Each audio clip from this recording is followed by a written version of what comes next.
يا مساء السعادة على متابعينا السكر بزيادة. فيديو النهاردة في الريف المصري. يلا نشوف، ناخدكم جولة كده ونشوف مع بعض النهاردة الغدا ايه. هنعمل مع بعض جزء من النعجة الضاني. هناخد حبة ريش كده مع الكبدة والقلب وكمان الفشة، هنديهم تشويحة كده بطريقة حلوة ونضيف عليهم حاجة أحلى، ونشوف بقى هنتغدى بيهم مع ايه. اخدت بعد ما خلصنا على النعجة، اخدنا منها الكرشة نضفناها وركناها على جنب والعصبان، واخدنا بقى الفشة وحتة من الكبدة والقلب هنجهزهم غدا مع حتة ريش. هنا بقى كنا بننضف الكرشة بعد ما فضيت كل الأحشاء اللي فيها واديتها شطفة، وبعد كده سخنت مية على النار واديتها يعني غلوة بسيطة كده، ما كملتش ان هي تفور جامد. تمام. الكرشة يا جماعة مش عايزة مية تكون بتغلي جامد، يعني يدوب تسخن كده 85 درجة مئوية واروح على طول منزلة فيها الكرشة. تمام يا ست الكل، ما ننساش بقى لايك وشير وتعليق حلو منكم. دول بقى اللي احنا هنتغدى بيهم، حتة ريش كده حلوة ضاني جميلة، ومع الفشة مع الكبدة مع القلب. خدت حتة من الكبدة على القلب على الفشة، سلقتهم قطعتهم مكعبات الأول زي ما واضح قدامكم في الفيديو، واديتهم سلقة على النار. هما وبيتسلقوا أول ما ياخدوا 3-4 غلوات كده، هطلع الكبدة وهطلع القلب وكمان حتة من اللية كنت حطاها معاهم مع حتة سمين صغيرة. هطلعهم واسيب الفشة تكمل سواها على النار هي وبتتسلق. تمام يا ست الكل، تمام كده. نركن دول على جنب. ميه السليق بتاعه الحاجات دي كلها مش بضيف فيها غير ورق لوري وحبه فلفل اسمر. بعد ما بديها اول غلوه بدلق الميه بتاعتها وبحط لها ميه جديده لو انا عايزه الشوربه بتاعتها. تمام. انا بصراحه عملت كده، اديتها غلوه الاول وكبيت الميه بتاعتها، وبعد كده غيرت الميه وحطيت ورق لوري او ورق الغار مع حبه فلفل اسمر علشان هعمل جنبهم طبق ملوخيه. ودي الكرشه بتاعتنا بعد ما خلصتها من التنظيف. بسم الله ما شاء الله، زي ما واضح عندكم بيضة زي الشمع، حاجة كده فلة. تمام. شرط يا ست الكل ان انتوا بتعملي الكرشة ما تخليش المية تغلي جامد منك. هنا بقى بجهز حبة فلفل وكمان راس توم صغننة كده.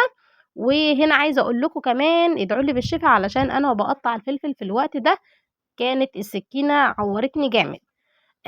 فادعوا لي بالشفا. الحمد لله ربنا ستر، قدر الله ما شاء فعل. وخلاص بقى هنجهز حبة الفلفل وكمان حبة الثوم. في الوقت ده كانت السكينة حامية جدا. الحمد لله رب العالمين على كل شيء. جبت بقى المبشرة علشان ما استحملتش بصراحة الحرقان بتاع الثوم والفلفل. فجبت مبشرة كده عندي، هي قشرة بتاعت بطاطس، وفي الجزء التاني منها زي مبشرة صغنونة بتاعت جوز الطيب او توم او اي حاجة بسيطة. تمام. كملت عليها التوم وخلاص. دول بقى هنسيبهم للتشويحة الجميلة اللي احنا هنعملها لحبة الحلويات اللي احنا هنتغدى بيهم يا ست الكل. خليت الريش في وجبة تاني علشان دول كانت هتقعد معانا في الغدا يعني كمية حلوة. تمام يا ست الكل. طلعت بقى طاسة كده او وok وحطيت فيه الحاجات السمين بتاعتي دي كلها بالكبدة بالفشة بالقلب بحتة اللية بحتة السمين، واديتهم تشويحة ونزلت عليهم بالفلفل. تمام يا ست الكل. وعايزة اقولك بقى هنا رشة فلفل اسمر وحبة ملح، وما تحطيش حاجة تاني ازيد من دول كده زي الفل، كفيل ان هم يطلعولك اكل وطبق زي الفل. هنا حبة الملح وحطيت حبة فلفل اسمر، وخلاص هنغرفهم في طبقين حلوين كده ونتغدى بيهم.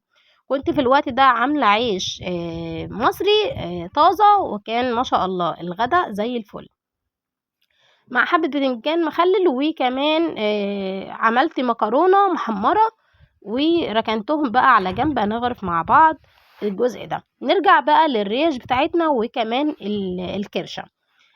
هنا ده كان الغدا، وبعدها كان الكرشة في العشاء. تمام يا ست الكل. تاني يوم بقى عملت الريش الضاني. معلش بقى الفيديو كله اجزاء لانه على 3 مراحل او يومين، فمتصور على 3 وجبات، فانا جمعتهم لكم كلهم بما انهم من نفس النعجة. مش عايزة اقول الكلمة التانية طبعا علشان هي محظورة، فجمعتهم كلهم في فيديو واحد. تمام يا ست الكل. هنا بقى جبت الكرشة، على فكرة دي كانت بيتت لتاني يوم، جو شتا، من بره التلاجة، حطيتها بس لفتها في قماشة بيضة، وعلقتها في مكان مهواي كده مش مكتوم، وهي والريش كل حاجة لوحدها، وعلقتهم كده في شريط في قدام شباك على طول. الهواء كان شديد جدا، وعايزه اقول لكم اللحمه تقعد بره التلاجة. زمان ما كانش فيه تلاجات يا جماعه، كانوا بيعملوا اللحمه بيحفظوها بالطريقه دي، بيلفوها بقماشه ويسيبوها في مكان مهواي وداخل لها هوا كده من كل حته، ومكان مفتح، ما يكونش مكان متقفل. تمام. هنا بقى كان تاني يوم اللحمه زي ما انتم شايفين نشفت حبه كده، شدِّت، ما باظتش ولا أي حاجة للأمانة. كنت كل مادة باجي أبِل القماشة مَيّة أغسلها وأروح معلّقاها تاني لافّاها بيها، لكن ما اجيبش مَيّة عند اللحمة إطلاقًا. تمام. بعد كده باقطّعها بقى وأسلُقها. طبعًا الريش الضاني حلوة جدًا بطريقة الشوي، عايزة أقول لكم بتبقى ممتازة يا جماعة، خصوصًا لو النعجة أو الخروف ضاني، أو الماعز كمان صغير، سِنّه صغير، بتستوي منِّك بسرعة جدًا، وبتبقى طعمها لذيذ أوي.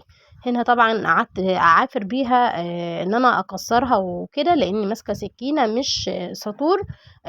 فالحمد لله برضه قدر الله وما شاء فعل، فكل حاجة بتحصل لنا في حياتنا. عايزاكم بقى تدعوا لي بالشفاء. طبعًا باين على صوتي إن الزُكام مضيّعنا. هنا كنت قطعتها أجزاء وهاسلقها بقى، وبعد السليق هاحمّرها بعد ما تتحمّر كده بانزل عليها بمعلقة توم، ولو عندِك فلفل أحمر الهريسة اللي كنا عاملينها مع بعض تقدري تضيفي معلقة، بس بعد ما تتحمّر علشان التوم ما يتحرقش منِّك والفلفل. تمام يا ست الكل؟ تمام. قُلنا السليق بتاعنا مش هنضيف غير فلفل أسمر وكمان ورق الغارة اللي هو ورق اللوري. تمام يا ست الكل؟ حابة بقى تضيفي بوكيه جرنيه براحتك خالص، لو أنتِ محتاجة الشوربة اهتمي بيها، لكن مش هتحتاجي الشوربة وهتدلقيها خلاص. أنا عملت طبق لسان عصفور جنبها، ضفت ورق غار والفلفل الأسمر بس، لكن لو كان عندي حبهان كنت هاضيف، لو عندي جزر كنت هاضيف، عندي بصل وعندي توم وعندي طماطم وعندي فلفل، كل ده الحمد لله رب العالمين في الأرض في الزرع، فكنت أقدر إن أنا أروح أجيبهم، بس قُلت مش مستاهلة. لكن لو هاطبخ بيها الشوربة فبصراحة باهتم بيها بالحاجات اللي أنا قُلت لكم عليها دي. تمام كده. خلاص هنا كانت معصلجة معايا جامد، فحاولت إن أنا كده بإيدي. وعايزة أقول لكم أنا من النوع اللي لو اتعورت ولا حاجة ما اشغلش بالي بالجرح، هو أطهّر بس الجرح بتدين أو أي مطهّر وخلاص، ما افضلش بقى إن أنا أغيّر عليه وأفضل كده والكلام ده كلّه، لأ، ولا أعمل فيها إن أنا مريضة ولا عيانة، لأ خالص إطلاقًا، بانسى أصلًا الجرح والحمد لله رب العالمين. المناعة قوية. طلّعت بقى حبّة اللي هناكلهم دلوقتي، وسِبت الباقيين في الشوربة. حمّرتهم أهو في طاسة وفيها معلقة سمنة وطلّعتهم مع لسان عصفور وحبّة الملوخية. تمام يا ست الكل. عايزة أقول لِك الملوخية دي كانت من امبارح، يعني من بالليل، اللي أنا عملتها جنب الكرشة من شوربة برضه الحلويات اللي هي الضاني، اللي هي الليّة والسمين والكبدة والقلب والفشة. تمام. طبعًا اديتها سلقة الأول ورميتها، وده العيش الجميل بتاعنا، العيش المصري اللي عملناه مع بعض. أتمنى فيديو النهارده يعجبكم، ما تنسونيش في لايك وشير وتعليق حلو ليوميات حنان في المطبخ.